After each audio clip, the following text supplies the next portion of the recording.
So real quick, military history book review part 4 of this dude on minds.com. His name is Morphing Reality, aka Patrick. I'm really enjoying this book, and I think that it's good for anybody who studies history or military history. It's thin, you can carry it around, it's almost like a pocketbook. I had a couple of issues regarding the tail end of what you were talking about regarding the Treaty of Versailles and how that could have influenced World War II.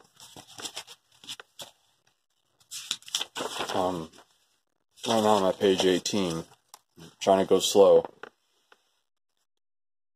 If you don't know, the Treaty of Versailles imposed a lot of very harsh restrictions upon Germany, and a lot of people say that's what led to World War II. But, Patrick, I don't think that you take into account a couple of things. The Treaty of Versailles, you say that the conditions Germany levied upon Russia at the Treaty of Brest-Litovsk, which was signed 6 months before Germany effectively surrendered to the Allied powers, this is World War I, were harsher than anything in the Versailles Treaty. Okay, a couple things need to be taken into account here. You wrote, not all of Russia's downturn was caused by the treaty, but most of it was. What about the communist revolution that overthrew the Tsar and all the infighting that took place? Germany knocked Russia out of World War I pretty quickly. The communist revolution, I know, caused a lot of problems. You mentioned that the USSR, after World War II, USSR was an issue, the Cold War. You wrote on page 18 that the USSR existed for around 60 years and never drove the world into a global war. And I'm making a comparison between Russia after World War I and then Russia after World War II. Saying Germany was humiliated after World War I, and look what they did. Russia was humiliated after World War I, look what they did. Russia was a backwater back then. They were East Europe. You wrote, by the logic that argues Versailles caused the Second World War because terms were too severe on Germany. Conditions after World War II should have led to an even more extreme and brutal reaction.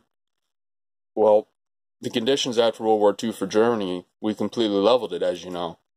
And so they got a chance to completely rebuild from the ground up, literally and figuratively. A couple of things not being taken into account regarding the Germans in World War II and the rise of the Nazis through the ranks of the Parliament, the Chancellery, and the Reichstag.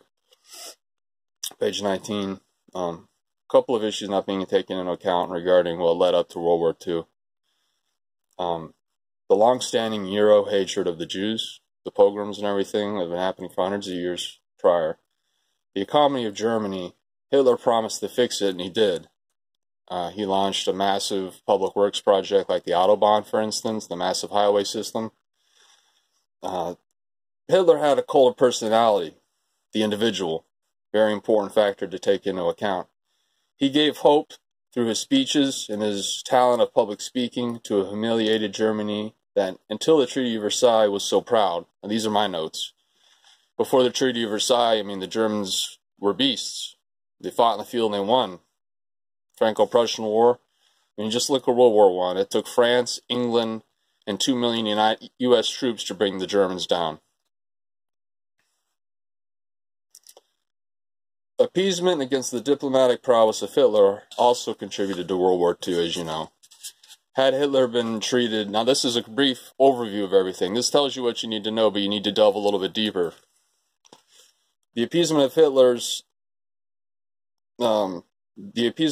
during the late 20s and especially in the 30s, when he became the dictator in 1933/1934, England was the main proponent of appeasement, and that allowed Hitler... Nobody wanted another war. World War I killed over 20 million people, if I recall correctly. Nobody wanted another war.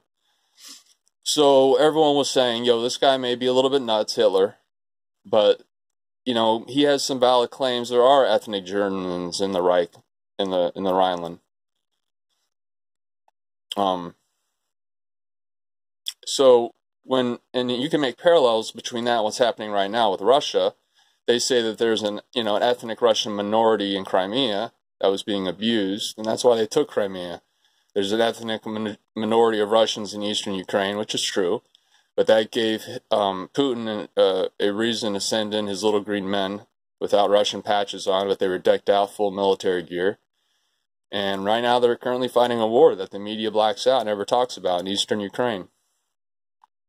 So there are some interesting things there. I talk about the individual. Well, Putin, every time the Soviets get stepped up to throughout history, beginning with Stalin and the Berlin airlift, and ending just now with the stuff we're doing in Syria, every time the Soviet Union is met with force, they always back down. The Berlin airlift, the Germans the Soviets under Stalin backed down. Cuban crisis, the Soviets were met with President Kennedy's force. The blockade of Cuba, the Russian ships were coming, they got turned around, they were deterred, they backed down. Yom Kippur War of 1973, the Soviets were actually going to land forces, and they didn't because we put our DEFCON down to 3. And that meant that we were ready for escalation, and the Russians have been since quoted, generals at the time, that the Americans had itchy trigger fingers, referring to our nukes. So in the Yom Kippur War between Israel and Egypt and Syria and all that, no one got involved. The Soviets were about to get involved. We stepped up, they backed down.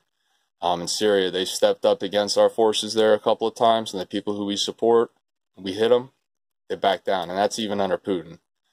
I'm getting way off track. This is a good book. Get it. This is part 4 of the book review from Minds.com. Check me out, minds.com/JodyRoundhouse, one word.